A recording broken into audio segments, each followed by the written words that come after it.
ఓం శాంతి. ఈరోజు మురళి 15/11/2025. ఈరోజు బాబ్దాదా యొక్క మిలనం 25-26 సంవత్సరంలో మిలనం ప్రారంభమైంది. విశేషంగా ఇది 2వ మిలనం. సో కనుక అందరూ సర్వ బ్రాహ్మణ కులభూషణులందరూ, బాబా పిల్లలందరూ బాబా ఇంటికి వెళ్ళి సూరజ్ అన్నయ్య క్లాస్ టైంలో స్థితిని సంపాదించుకొని మీరు బాబాతో మంగళ మిలనం చేయాలి. అంతేకాకుండా అమృత వేళలో విశేషంగా యోగాభ్యాసం చేస్తూ బాబా యొక్క స్మృతి యొక్క స్థితిని సంపాదించుకొని శక్తిశాలి స్థితిలో ఉంటూ దినమంతా బాబాని వెల్కమ్ చేస్తూ కర్మయోగిగా ఉంటూ బాబా వస్తున్నారు రాండి బాబా ఈ సాకార ప్రపంచానికి, ఈ యొక్క సంగమ యుగంలోకి, విశేషంగా డైమండ్ హాల్లోకి అనేక ఆత్మలు, కొత్త వాళ్ళు, పాత వాళ్ళు అందరూ అనేక వేలాది మంది పిల్లలు మీకోసం ఎదురు చూస్తున్నారు బాబా అని బాబాను ఆహ్వానం చేద్దాం. సో కనుక అందరూ అటెన్షన్ పెట్టండి, స్థితిని సంపాదించుకోండి, ఆహ్వానం చేయండి. ఓం శాంతి. మధురమైన పిల్లలారా, మీ నడవడికను పరివర్తన చేసుకునేందుకు స్మృతి యాత్రలో ఉండాలి. స్మృతి యాత్ర దేనికి? ఆయుష్ పెరగడానికి, నిరోగిగా కావడానికి, సత్వప్రధానం కావడానికి, పావనంగా కావడానికి, విశ్వశాంతి కోసము, అన్నింటికీ మూలాధారము స్మృతి యాత్ర. అందుకే బాబా అంటున్నారు, మీ ప్రవర్తనని పరివర్తన చేసుకునేందుకు స్మృతి యాత్రలో ఉండండి, స్మృతి యాత్రలో ఉండాలి. బాబా స్మృతియే మిమ్మల్ని సదా సౌభాగ్యశాలులుగా తయారు చేస్తుంది. ప్రశ్న: స్థితి యొక్క పరిశీలన ఏ సమయంలో జరుగుతుంది? ఎవరి స్థితిని మంచి స్థితి అంటారు? జవాబు: రోగగ్రస్తులైన సమయంలో మీ స్థితి పరిచయం లభిస్తుంది. రోగంలో కూడా సంతోషం ఉండాలి. మరియు హర్షిత ముఖము ద్వారా అందరికీ తండ్రిని స్మృతి కలిగిస్తూ ఉండాలి, తండ్రి స్మృతి కలిగిస్తూ ఉండాలి. ఇదే మంచి స్థితి. మీరు స్వయమే ఏడుస్తున్నట్లయితే, ఉదాసీనులుగా ఉన్నట్లయితే ఇతరులను హర్షిత ముఖలుగా ఎలా చేయగలుగుతారు? ఏమి జరిగినా సరే ఏడవకూడదు. ఎందుకు ఏడవాలి? ఏమీ కాదు. 5000 సంవత్సరాల కిందట ఏం జరిగిందో అదే జరుగుతూ ఉంది. కొత్తది ఏం రిపీట్ కావడం లేదు.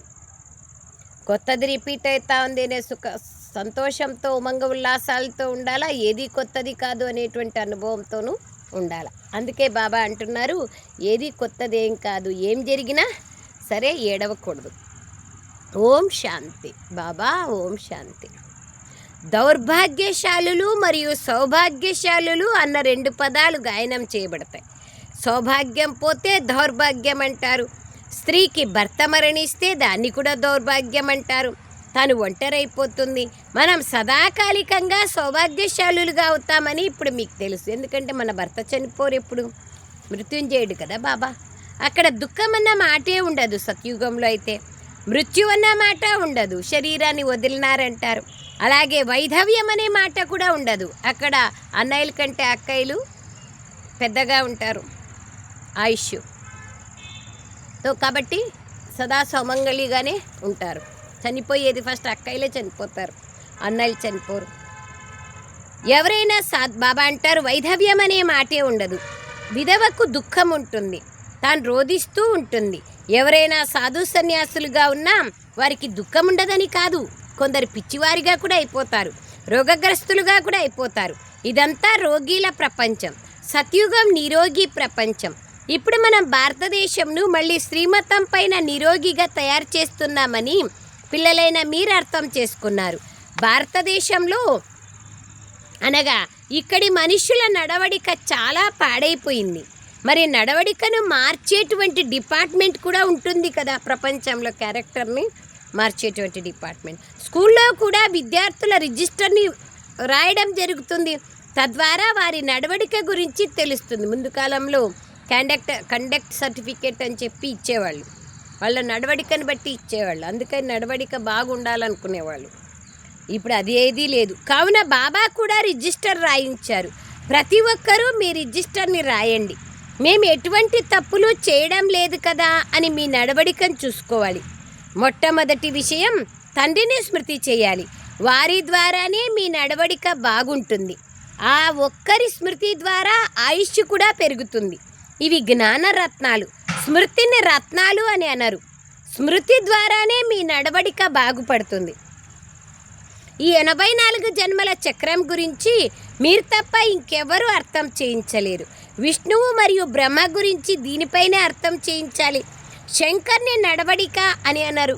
బ్రహ్మ మరియు విష్ణువుకి పరస్పరం ఉన్న సంబంధం ఏమిటో పిల్లలైన మీకు తెలుసు. ఈ లక్ష్మీనారాయణులు విష్ణువు యొక్క 2 రూపాలు. వారే మళ్ళీ 84 జన్మలను తీసుకుంటారు. 84 జన్మలలో తామే పూజ్యులుగా మరియు తామే పూజారీలుగా అవుతారు.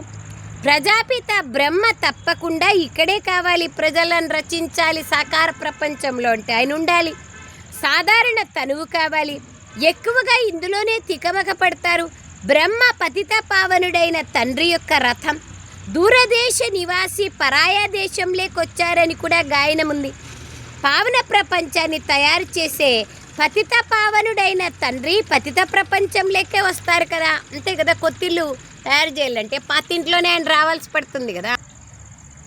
బాబా అంటున్నారు, తో పతిత పావనుడైన తండ్రి ఈ పతిత ప్రపంచంలోనే రావాల్సి పడుతుంది కదా. పరాయా దేశంలోకొచ్చారు. దూరదేశ నివాసి తండ్రి. ఎక్కువగా ఇందులోనే మనుషులు తికమక పడుతూ ఉంటారు. 84 జన్మలు ఎలా తీసుకుంటారో ఇప్పుడు పిల్లలైన మీరు అర్థం చేసుకున్నారు.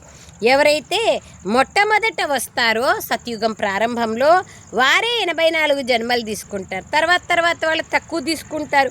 సత్యుగంలో దేవీ దేవతలే వస్తారు. 84 జన్మలు ఎవరు తీసుకుంటారో అని మనుషుల్ని కొద్దిగా కూడా మనుషులకు ఆలోచన జరగదు. ఇది అర్థం చేసుకోవాల్సిన విషయం. పునర్జన్మలైతే అందరూ అంగీకరిస్తారు. 84 పునర్జన్మలు ఉంటాయని చాలా యుక్తిగా అర్థం చేయించాలి. 84 జన్మలని అందరూ తీసుకోరు. అందరూ ఒకేసారి వచ్చి ఒకేసారి శరీరాన్ని వదలరు కదా. మీకు మీ జన్మల గురించి తెలియదు. భగవంతుడే కూర్చొని అర్థం చేయిస్తారు. ఆత్మలైన మీరు 84 జన్మలను తీసుకుంటారు. ఈ 84 జన్మల కథను కూర్చొని బాబా తెలియచేస్తున్నారు. ఇది కూడా ఒక చదివే. 84 జన్మల చక్రాన్ని తెలుసుకోవడం చాలా సహజం. ఇతర ధర్మాల వాళ్ళు ఈ విషయాన్ని అర్థం చేసుకోరు. వాళ్ళకి జన్మమరణ చక్రాలే లేదు అని చెప్పేస్తున్నారు కదా, ముక్తి లభిస్తుంది అని. అనేక రకాలుగా అనేక సిద్ధాంతాలు తయారైపోయినాయి కదా. అది బాబా అంటున్నారు, మీలో కూడా అందరూ 84 జన్మలు తీసుకోరు. 83, 82, మినిమం 1, మ్యాక్సిమం 84. అందరూ 84 జన్మలు తీసుకున్నట్లయితే అందరూ కలిసి వచ్చేస్తారు సత్యుగం ప్రారంభంలో. అది కూడా జరగదు. 84 జన్మలు తీసుకోం కదా. 63 జన్మలు, 63, 64, 65 అట్లా 84 వరకు వస్తాం. 21 జన్మలు సత్యత్రేతాయుగాలలో. త్రేతాయుగం అంతిమంలో వచ్చే వాళ్ళకు తక్కువే కదా జన్మలు, 65, 66 ఉంటాయి. అదే బాబా అంటున్నారు, మొత్తం ఆధారం అంతా చదువు మరియు స్మృతి పైనే ఉంది. అందులోనూ నంబర్ 1 స్మృతిని. చదువు మరియు స్మృతి అని బాబా మళ్ళా దాంట్లో కూడా వేరియేషన్ స్మృతి. కష్టమైన సబ్జెక్టుకి మార్కులు ఎక్కువగా లభిస్తాయి. దాని ప్రభావం కూడా ఉంటుంది. ఉత్తమం, మధ్యమం, కనిష్టం సబ్జెక్టులు ఉంటాయి కదా. ఇందులో ముఖ్యమైనవి 2. నన్ను స్మృతి చేస్తే సంపూర్ణ నిర్వికారిగా అయిపోతారు. మళ్ళీ విజయమాలలో స్మరించబడతారని బాబా చెప్తున్నారు. ఇది ఒక పరుగు పందెం. నేను ఎంతవరకు ధారణ చేస్తున్నాను, ఎంత స్మృతి చేస్తున్నాను, నా నడవడిక ఎలా ఉంది అని మొదట స్వయంని పరిశీలించుకోవాలి. నాలోనే ఏడ్చే అలవాటు ఉంటే ఇతరులను హర్షితముఖులుగా ఎలా తయారు చేయగలను? చీటికి మాటికి ఏడవకూడదు. ఎవరైతే ఏడుస్తారో వారు పోగొట్టుకున్నట్లు. జిన్ రోయా తిన్ కోయా, జిన్ సోయా తిన్ కోయా. బాబా అంటారు, ఎవరు పడుకున్నారో వాళ్ళు పోగొట్టుకుంటారు, ఎవరు ఏడుస్తారో వాళ్ళు పోగొట్టుకుంటారు. ఏమి జరిగినా కానీ ఏడవాల్సిన అవసరం లేదు. రోగగ్రస్తులుగా ఉన్నప్పుడు కూడా స్వయంని ఆత్మగా భావిస్తూ తండ్రిని స్మృతి చేయండి అని అయితే చెప్పచ్చు. రోగం ఉన్నప్పుడే తమ స్థితిని గుర్తించగలుగుతారు. ఇబ్బందిగా ఉన్నప్పుడు కాస్త మూలుగు శబ్దం వెలువడినా స్వయంని ఆత్మగా భావిస్తూ తండ్రిని స్మృతి చేయాలి. తండ్రి సందేశాన్ని ఇచ్చారు. సందేశకుడు బాబా, మెసెంజర్ ఒక్క బాబాని.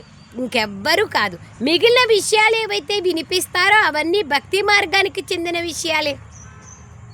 ఈ ప్రపంచ వస్తువులు ఏవైతే ఉన్నాయో అవన్నీ నశ్వరము.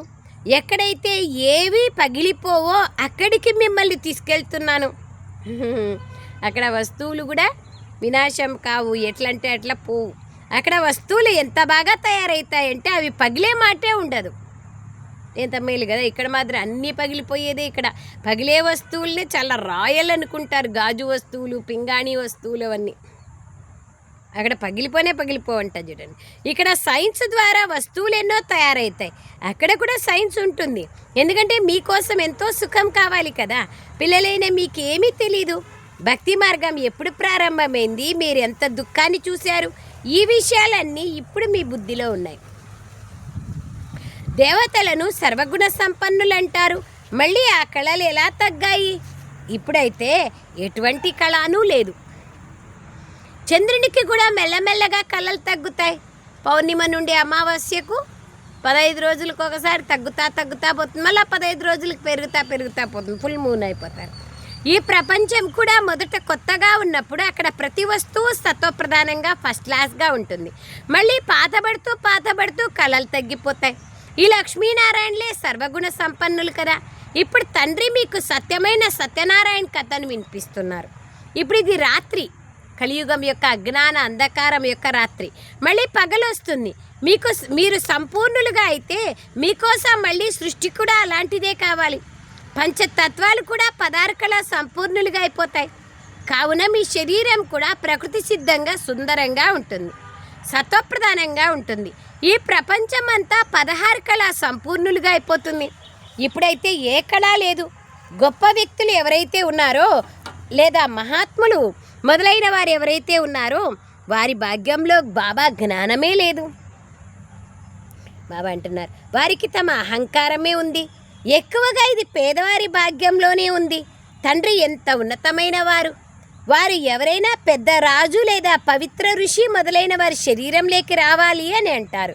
అట్లా వస్తే తొందరగా కనుక్కుంటారు కదా. వెల్ నోన్ ఉండే వాళ్ళ దగ్గరికి వస్తే కనుక్కుంటారు కదా. అట్లా కనుక్కునేకి నేను సాధారణమైన వృద్ధ బ్రాహ్మణి శరీరంలో వస్తాను, నన్ను ముడమతి మానవులు తెలుసుకోజాలరు అనేది ఎట్లా ప్రసిద్ధమవుతుంది? పవిత్రులుగా సన్యాసులే ఉంటారు. పవిత్ర కన్య తనువులేకి రావచ్చు. తాను ఎవరి తనువులేకి వస్తారో బాబాయే కూర్చొని అర్థం చేయిస్తున్నారు.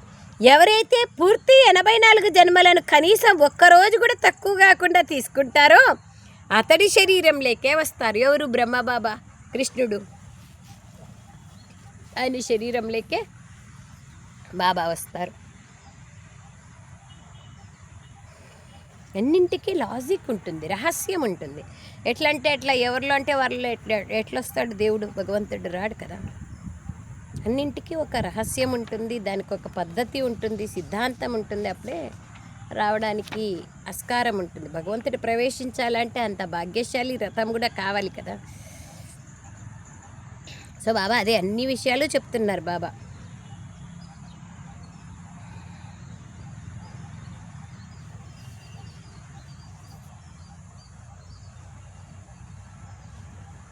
రావాలి అంటారు. పవిత్రులుగా సన్యాసులే ఉంటారు.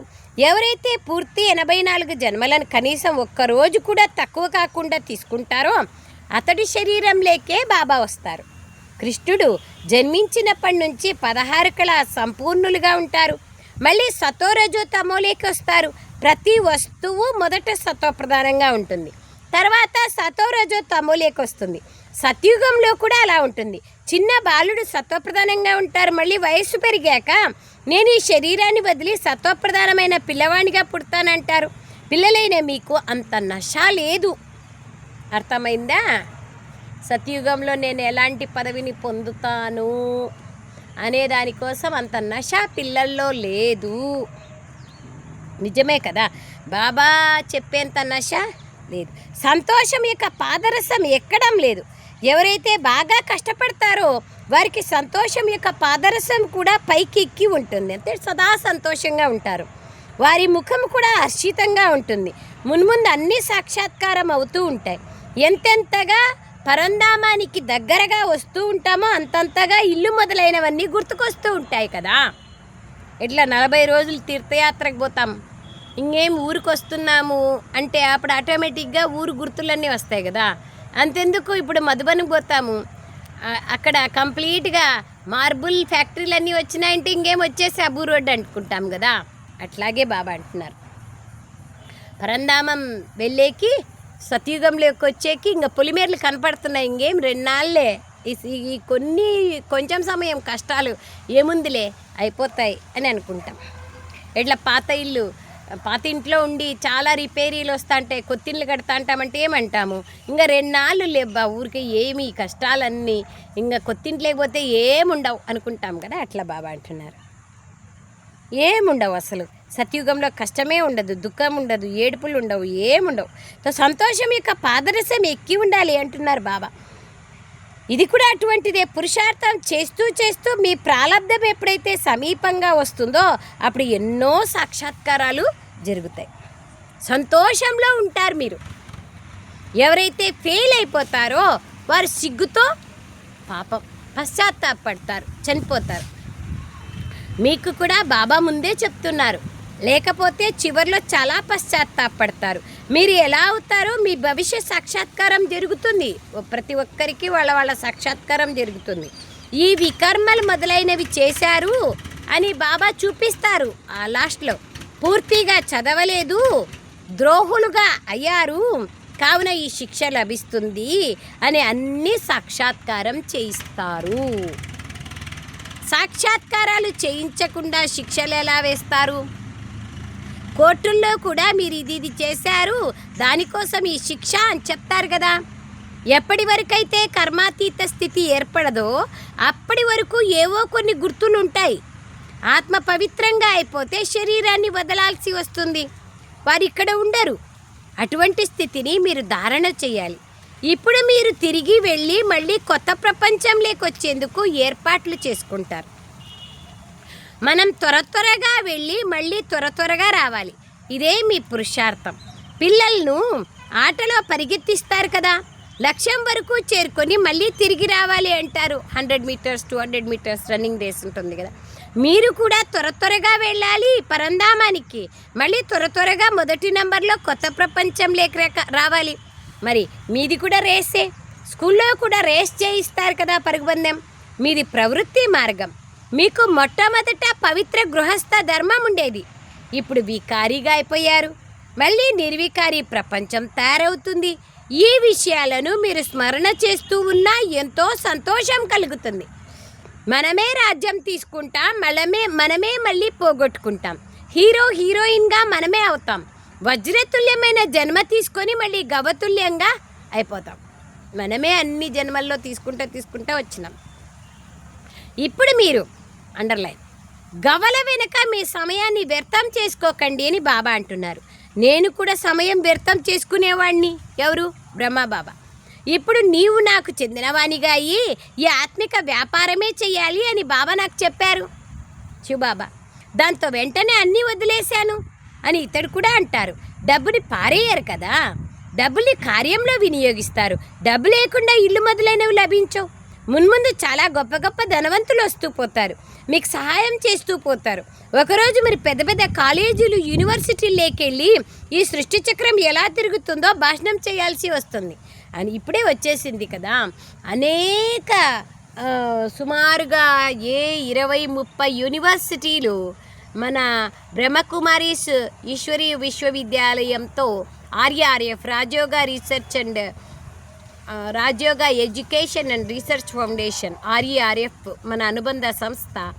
ఇందులో 25 యూనివర్సిటీలు కొలాబరేషన్ అయ్యి మన నైతిక విలువల్ని, క్యారెక్టర్ రీఎస్టాబ్లిషింగ్ని, తర్వాత అనేకమైనటువంటి ఆధ్యాత్మిక రహస్యాలను, సృష్టి చక్రము, తర్వాత కల్పవృక్షము, ఈ చిత్రాలన్నింటినీ అనేక యూనివర్సిటీల్లోకి వెళ్ళి అక్కలు చెప్తున్నారు కదా. బాబా అంటున్నారు ఆ టైం వచ్చేసింది ఇప్పుడు. బాబా ఎప్పుడో చెప్పిన మురళి 64-65లో చెప్పిన మురళి ఇప్పుడు సాకారమైంది చూడండి.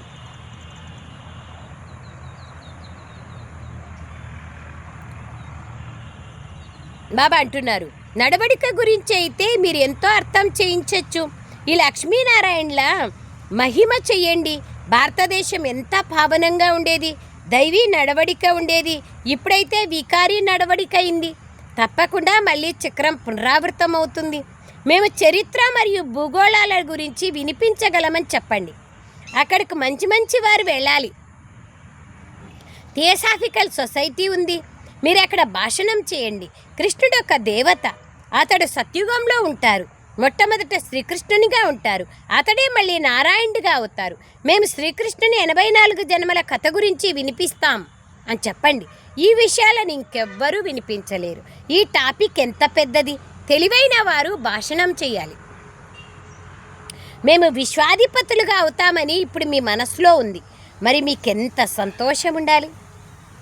ఆఫ్టర్ ఆల్ ఒక 10 విలేజులకి, ఒక విలేజ్కి సర్పంచ్ అయితే ఎంత నష, 10 విలేజులకు జెడ్పీటీసీ అయితే, ఎంపీటీసీ అయితే ఎంత నష. కేవలం ఒక 25 రాష్ట్రాలకి 25 జిల్లాలకు సీఎం అయితే ఎంత నష. చూడండి, మనం విశ్వాధిపతిగా అవుతాం. మరి ఎంత మీకు నష ఉండాలి, మీ మనసులోకి వస్తుంది. మరి మీకు ఎంత సంతోషం కలగాలి. బాబా అంటున్నారు, మీకు ఎంత సంతోషం ఉండాలి అంటున్నారు. లోపల దీన్ని జపిస్తూ ఉండండి. అప్పుడు మీకు ఈ ప్రపంచంలో ఏది నచ్చదు. ఏందుంది ఈ ప్రపంచంలో అనిపిస్తుంది. పరంపిత పరమాత్మ ద్వారా విశ్వాధిపతులుగా అయ్యేందుకే మీరు ఇక్కడికి వస్తారు. ఈ ప్రపంచంని విశ్వం అని అంటారు. బ్రహ్మలోకమును లేక సూక్ష్మవతనమని విశ్వం అనరు. నేను విశ్వాధిపతిగా అవ్వను, శివబాబా అంటున్నారు. ఆయన కేవలం బ్రహ్మాండానికి అధిపతి. ఈ విశ్వాధిపతులుగా మిమ్మల్నే తయారు చేస్తాను. ఇవి ఎంత గుహ్యమైన విషయాలు. మిమ్మల్ని విశ్వాధిపతులుగా తయారు చేస్తాను. మళ్ళీ మీరు మాయకు దాసులుగా అయిపోతారు. ఇక్కడ ముందు యోగంలో కూర్చోబెట్టేటప్పుడు కూడా ఆత్మాభిమానులుగా అయి కూర్చోండి, తండ్రిని స్మృతి చెయ్యండి అని స్మృతిని కలిగించాలి, చెప్పాలి. 5 నిమిషాల తర్వాత మళ్ళీ అడగండి. మీ యోగా ప్రోగ్రాం జరుగుతూ ఉంటుంది కదా, చాలామంది బుద్ధి అటు ఇటు వెళ్తూ ఉంటుంది. కూర్చుంటారు కానీ గద్దె మీద కూడా అక్కడిక్కడ బుద్ధి పోతూ ఉంటుంది, వేస్ట్ కదా. కావున 5-10 నిమిషాల తర్వాత మళ్ళీ అప్రమత్తం చేస్తూ ఉండాలి. స్వయంని ఆత్మగా భావిస్తూ కూర్చున్నారా, బాబాను స్మృతి చేస్తున్నారా చూడండి అని అడగండి. అప్పుడు స్వయం అటెన్షన్గా ఉంటారు. బాబా ఈ యుక్తులన్నీ తెలియచేస్తారు. రకరకాల యుక్తులు బాబా చెప్తారు అని ప్రాక్టికల్గా చేస్తే అయిపోయా. 1 సంవత్సరంలో కర్మాతీతులుగా అయిపోతాం. ప్రాక్టికల్గా చేయాలి. గడియ అప్రమత్తం చెయ్యండి. స్వయంని ఆత్మగా భావిస్తూ శివబాబా స్మృతిలో కూర్చున్నారా అని అడగండి. ఎవరి బుద్ధియోగమైతే భ్రమిస్తూ ఉంటుందో వారు నిల్చుంటారు. వారికి గడియ ఇది గుర్తు చేస్తూ ఉండాలి. బాబా స్మృతి ద్వారానే మీరు అవతలి తీరానికి చేరుకుంటారు. ఓ నావికుడా, నా నావను అవతలి తీరానికి చేరించండి అని గాయనం ఉంది, కానీ అర్థం చేసుకోరు. ముక్తిధామంలోకి వెళ్లేందుకు అర్ధకల్పం భక్తి చేస్తారు. నన్ను స్మృతి చేసినట్లయితే మీరు ముక్తిధామంలోకి వెళ్ళిపోతారని బాబా చెప్తున్నారు. మీరు పాపాలను అంతం చేసుకునేందుకు ఇక్కడ కూర్చున్నారు శివబాబా స్మృతిలో. కావున పాపాలు చెయ్యకూడదు, లేకపోతే పాపాలు అలా ఉండిపోతాయి. స్వయంని ఆత్మగా భావిస్తూ తండ్రిని స్మృతి చెయ్యండి. ఇదే నంబర్ 1 పురుషార్థం. ఇలా అప్రమత్తం చేసుకుంటూ ఉండడం ద్వారా స్వయం పైన అటెన్షన్ ఉంటుంది. స్వయంని కూడా అప్రమత్తం చేసుకోవాలి. స్వయం స్మృతిలో కూర్చుంటేనే ఇతరులను కూర్చోబెట్టగలుగుతారు. నాకు ఇష్టమైతే అప్పుడు ఇతరులకు కూడా చెప్తా కదా. ఏదైనా తిన్నామనుకో, మనం తింటే వేరే వాళ్ళకు కూడా తినండి అంటాం కదా, అది బాబా అంటున్నారు. నేను యోగం చేస్తా ఉంటే వేరే వాళ్ళకు కూడా యోగంలో ఉండమంట. మనం ఒక ఆత్మను, నేను ఒక ఆత్మను. మనం ఇప్పుడు మన ఇంటికి వెళ్తాం, మళ్ళీ వచ్చి రాజ్యం చేస్తాం. స్వయంని శరీరంగా భావించడం కూడా ఒక పెద్ద రోగమే. ఏమంటున్నారు? స్వయంని శరీరంగా భావించడం కూడా ఒక పెద్ద రోగమే. కావుననే అందరూ రసాతలంలోకి వెళ్ళిపోయారు. వారిని మళ్ళీ రక్షించాలి. మన పని వేరే వాళ్ళని అందరినీ రక్షించేది మన పని. अच्छा मीठे मीठे सिखलदे बच्चों प्रति माता पिता बाप दादा का याद प्यार और गुड मॉर्निंग। रूहानी बाप की रूहानी बच्चों को नमस्ते। हम रूहानी बच्चों की रूहानी माता पिता बाप दादा को याद प्यार गुड मॉर्निंग और नमस्ते नमस्ते नमस्ते बाबा नमस्ते thank you Baba thank you. సారాంశం: మీ సమయాన్ని ఆత్మిక వ్యాపారంలో సఫలం చేసుకోవాలి. వజ్రతుల్యమైన జీవితాన్ని తయారు చేసుకోవాలి. మిమ్మల్ని మీరు జాగరూకపరుచుకుంటూ ఉండాలి. అంటే మన స్మృతి ఎక్కడికి పోతా ఉంది, మనం ఆత్మాభిమానిగా ఉన్నామా లేదా అని మనల్ని మనము అప్రమత్తం చేసుకుంటూ ఉండాలి. యోగంలో కూర్చోబెట్టినాక అప్పుడప్పుడు ఆత్మాభిమాని స్థితి కోసం స్వమానం పాయింట్లు చెప్పడం, ఈ విధంగా ఉంటే కూర్చున్న వాళ్ళు, యోగం చేపించే వాళ్ళు అందరూ జాగరూక స్థితిలో ఉంటారు. శరీరంగా భావించే చాలా కఠినమైన రోగం నుండి రక్షించుకునేందుకు పురుషార్థం చేయాలి. శరీరం అవసరమే, కానీ శరీర భ్రాంతి అవసరం లేదు. శరీర భ్రాంతి అనేది చాలా చాలా చాలా అనేక వికారాలకు మూల కారణం. అందుకయ్యే బాబా అంతగా చెప్పాల్సి పడుతుంది. సెకండ్ పాయింట్: ఎప్పుడూ మాయకు దాసులుగా అవ్వకూడదు. నేను ఒక ఆత్మను అని లోపల జపిస్తూ ఉండాలి. మేము నిరుపేదల నుండి యువరాజులుగా అవుతున్నామన్న సంతోషంలో ఉండాలి. బెగ్గర్ టు ప్రిన్స్గా అవుతున్నాము అనే సంతోషంలో ఉండాలి. మనం ఇక్కడ ఏం చేస్తామో అది మన జత్తలో వస్తుంది, ప్రిన్స్గా అయిపోతాము సతయుగంలో. ఇంకొంచెం సమయం అంతే ఇది అనేది గుర్తుండాలి. బాబా మురళిలో కూడా చెప్పారు కదా, వరదానం: అనుభవాల గుహ్యత ప్రయోగశాలలో ఉంటూ కొత్త కొత్త రీసెర్చ్ని చేసే అంతర్ముఖీలుగా కండి. ఇది ఇంపార్టెంట్. అందరం బీకేలమే కానీ రీసెర్చ్ చేయాలి. అనుభవాల గుహ్యమైన ప్రయోగశాలలో కూర్చొని కొత్త కొత్త పరిశోధన చేసే అంతర్ముఖీలుగా కండి. ఇట్లా పలానా సంస్కారం ఉండింది నాకు, దానికోసం నేను ఈ విధంగా ప్రయోగం చేసినాను అంతర్ముఖిగా అయ్యి, తద్వారా ఈ యొక్క సంస్కారం నుంచి నేను దూరమైనాను. ఇవన్నీ ఆ విధంగా మనల్ని మనము పరిశోధన చేసుకుంటూ వెళ్ళినప్పుడు మనకు అథారిటీ వస్తుంది, అనుభవం యొక్క అథారిటీ. అప్పుడు వేరే వాళ్ళకు కూడా మనం చెప్పచ్చు. ఎప్పుడైతే స్వయంలో మొదట సర్వ అనుభవాలు ప్రత్యక్షం అవుతాయో అప్పుడు ప్రత్యక్షత జరుగుతుంది. దీనికోసం అంతర్ముఖులుగా అయ్యి స్మృతి యాత్ర లేదా ప్రతి ప్రాప్తి యొక్క గుహ్యతలోకి వెళ్ళి రీసెర్చ్ చేయండి, పరిశోధన చేయండి. ఒక్కొక్క గుణము ఎంత లోతైనది, ఒక్కొక్క శక్తి ఎంత లోతైనది, దాంట్లో లోతుగా పోండి, గుహ్యతలోకి వెళ్ళి రీసెర్చ్ చేయండి. దీని యొక్క విధి ఏమి, దీన్ని ఎట్లా నాదిగా చేసుకోవాలా, దీని బెనిఫిట్స్ ఏమి, ఆ విధంగా సంకల్పమును ధారణ చేయండి. మరియు చేసిన సంకల్పము సిద్ధి అయిందా లేదా అనేది దాని పరిణామాన్ని, సిద్ధిని చూడండి. ఇలా అనుభవాల గుహ్యతలోకి లేదా ప్రయోగశాలలోకి వెళ్ళండి. వీరందరూ ఏదో విశేష లగన్లో మగ్నమై ఉన్నారు, ఈ ప్రపంచం నుండి ఉపరాంగా ఉన్నారు అనే అనుభవం కావాలి. కర్మ చేస్తూ యోగం యొక్క శక్తిశాలి స్థితిలో ఉండే అభ్యాసాన్ని పెంచుకోండి. ఏ విధంగా వాచాలేకొచ్చే అభ్యాసం ఉందో అలా ఆత్మిక స్థితిలోకి వెళ్ళే అభ్యాసం చేసుకోండి. ఇది ఇంపార్టెంట్. మనం వాచాలేకి తొందరగా వస్తాం. ఇప్పుడు యోగం అయిపోయిందంటేనే వెంటనే వాచాలేకి వచ్చేస్తాం. కానీ వాచ అయిపోయిందంటే వెంటనే ఆత్మిక అభ్యాసంలోకి పోము. ఇది ప్రాక్టీస్ చేయండి అంటున్నారు బాబా. స్లోగన్: సంతుష్టత సీట్ పైన కూర్చొని పరిస్థితుల ఆటను చూసేవారే సంతుష్టమణిలు. అవ్యక్త ప్రేరణ: అశరీరీ స్థితి లేదా విదేహీ స్థితి యొక్క అభ్యాసాన్ని పెంచుకోండి. హఠయోగిలు తమ శ్వాసను ఎంత సమయం కావాలంటే అంత సమయం ఆపగలుగుతారు, ప్రాణాయామం నేర్చుకుంటారు. సహజయోగిలు, స్వతహయోగిలు, సదాయోగిలు, కర్మయోగిలు, శ్రేష్టయోగిలైన మీరు హఠయోగిలు వాళ్ళు శ్వాసను నియంత్రిస్తారు. కానీ మీరెవరు? సహజయోగిలు, స్వతహయోగిలు, సదాయోగిలు, కర్మయోగిలు, శ్రేష్టయోగిలు అయిన మీరు మీ సంకల్పాలను, శ్వాసను ప్రాణేశ్వరుడైన బాబా జ్ఞానం ఆధారంతో ఏ సంకల్పమును, ఎటువంటి సంకల్పమును ఎంత సమయం చేయాలనుకుంటే అంత సమయం ఆ సంకల్పంలో స్థితులైపోండి. ఇప్పుడిప్పుడే శుద్ధ సంకల్పాలలో మునిగిపోండి. ఇప్పుడిప్పుడే లగన్లో అనగా ఒకే బాబాతో మిలనం చేయాలన్న సంకల్పంలో అశరీరిగా అయ్యే శుద్ధ సంకల్పంలో స్థితులైపోండి. మీకు ఏ సంకల్పంలో కావాలంటే, ఏ స్థితిలో కావాలంటే ఆ స్థితిని గుర్తు చేసుకొని ఆ స్వరూపంలో మునిగిపోండి.